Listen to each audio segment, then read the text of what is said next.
Hello and welcome back to Ashley Storrie's YouTube channel! And we're continuing with my Immortal, the worst fanfiction ever written in the history of fanfiction according to some people. Okay, last time, yesterday's, I'm not gonna lie, it's not my writing, yesterday's episode dulled.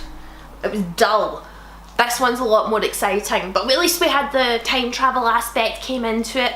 Anybody had a vision that Lucius and Sirius were getting shot by a black man, but it's not racist. So she told Dumbledore. Dumbledore was like, how do I know you're not divisional? She was like, I'm not divisional. I didn't understand any of that. Then Lucius and Sirius were saved and they got taken into the ward, and then everybody was like, Annabelle, you're a fucking legend.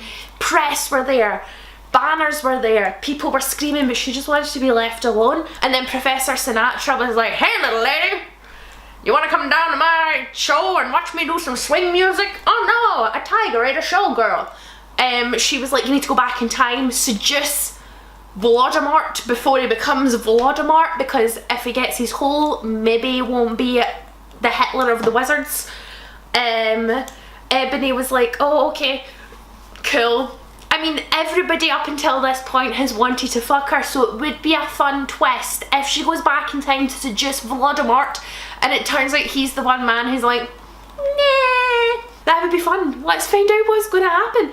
It's story time! Chapter 28. Author note. I said, stop geflamming the story. It was a mistake when Professor Relori said that, okay? What was a mistake? Professor Relori? Go to fucking hell. You suck. Thanks to Philly for the help.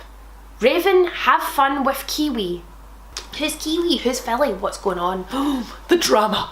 We went into a black room. The walls were black with portraits of Gothic bands like My Chemical Romance, Good Charlotte and Marilyn Manson all over them. A big black coffin was in the middle. Red velvet lined a black box. There were 3 chairs made of bones with real skulls in them. I was wearing a black corset bar with purple stuff on it, fishnet suckings and a black leather thong underneath. I sat down on one of the chairs despairedly. So did Draco and Vampire. Are you okay? Vampire asked, putting his alabaster hand on mine. He was wearing black nail polish. I was wearing black nail polish with red crosses on it.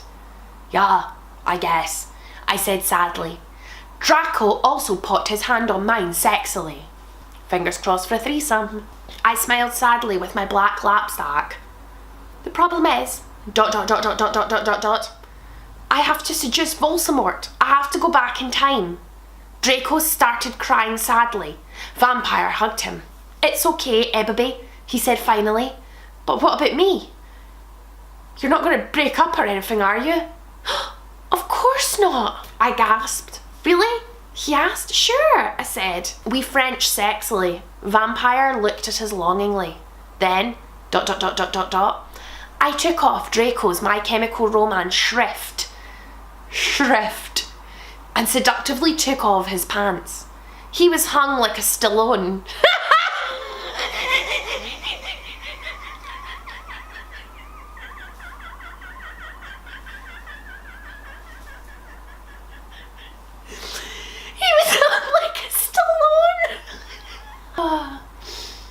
He was hung like a Stallone.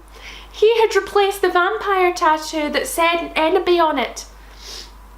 Black roses were around it. I gasped. He looked exactly like Gerard Way.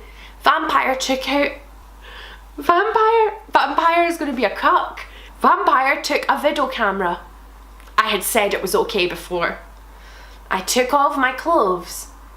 Then we were in for the rid of our life. We started Frenching as we climbed into the coffin. He put his Spock in my you-know-what. Spock. He put his Spock in my you-know-what, and passively we did it. I love you, Ebony. Oh, let me feel you. I need to feel you. He screamed as we got an orgasm. We watched Vampire, filmed everything perfectly. Suddenly, what the fuck are you doing? It was Snape and Professor McGonagall.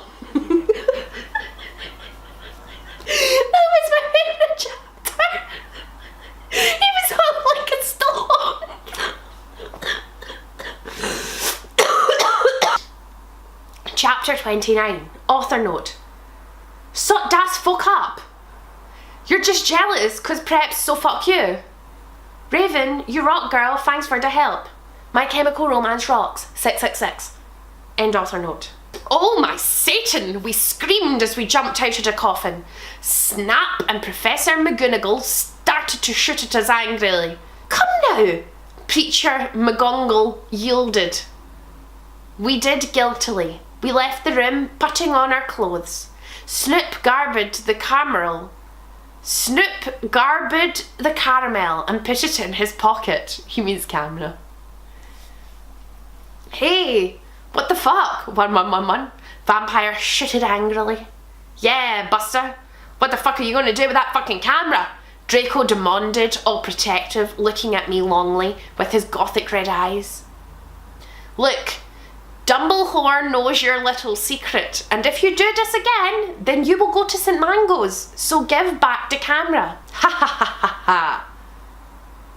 The mystery of magic thinks he is crazy.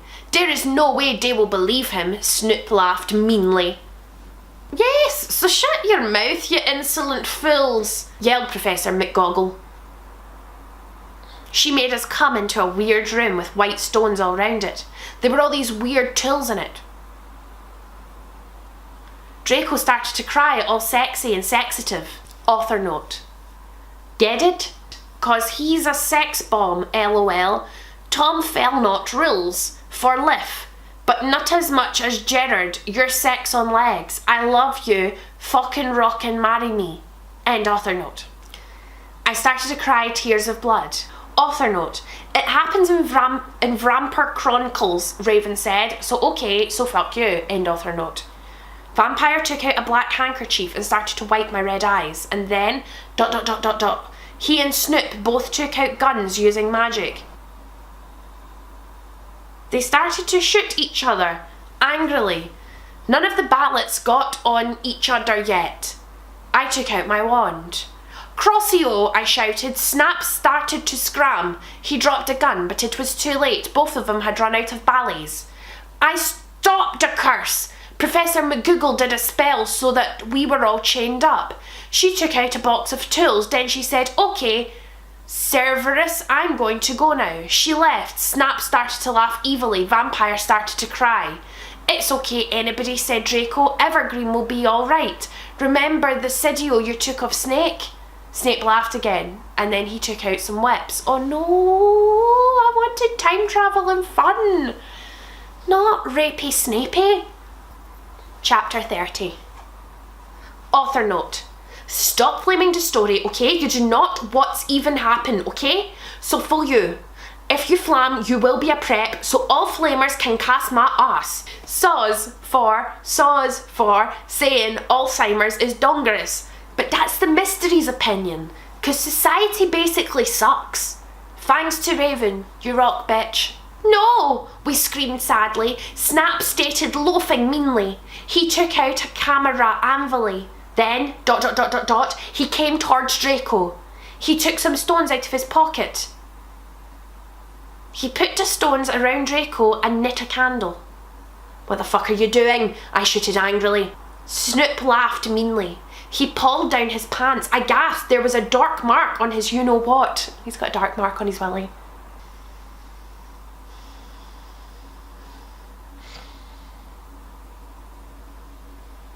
This is one of these moments in the fan fiction where I have to stop and address the fact that I feel uncomfortable reading this. So just so you know, I'm not sitting here going, oh, this is a cracking story. I feel uncomfortable. He waved his wand and a knife came. He gave the knife to me. You must stab Vampire, he said to me. If you don't, then I'll rap Draco. No, you fucking bastard, I yielded. But then Draco looked at me sadly with his evil gothic red eyes that looked so depressant and sexy. He looked exactly like a pentagram. He looked exactly like a pentagram.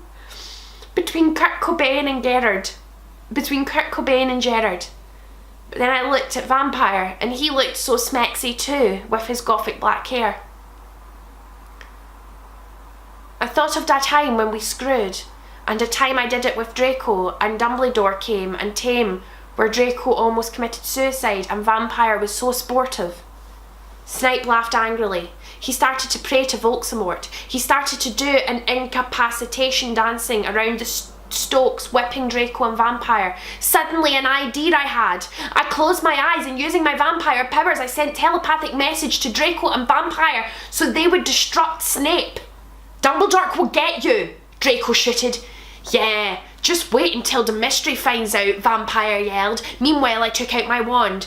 You ridiculous dunderhead, Snoop yielded. He took off all of Draco's clothes. Just as he was about to rape him, ... Crossio! I shouted, pointing my wand.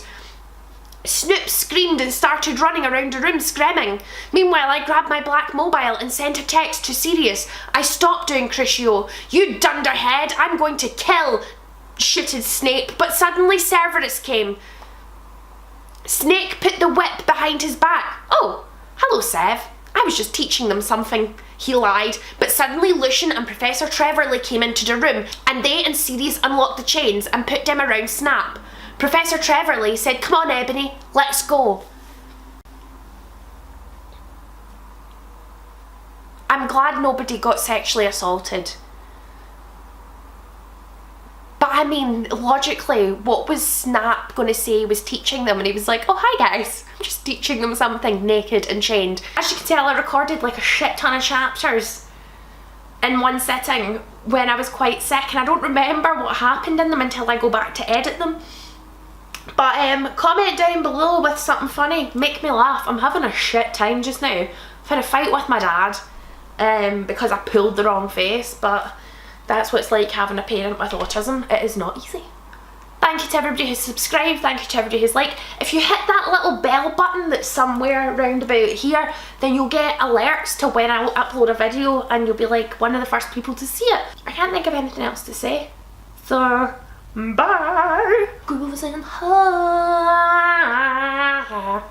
grooves and high, grooves and high, grooves and high. I don't know what I'm doing. I've taken cold medicine and it's made me feel quite flighty.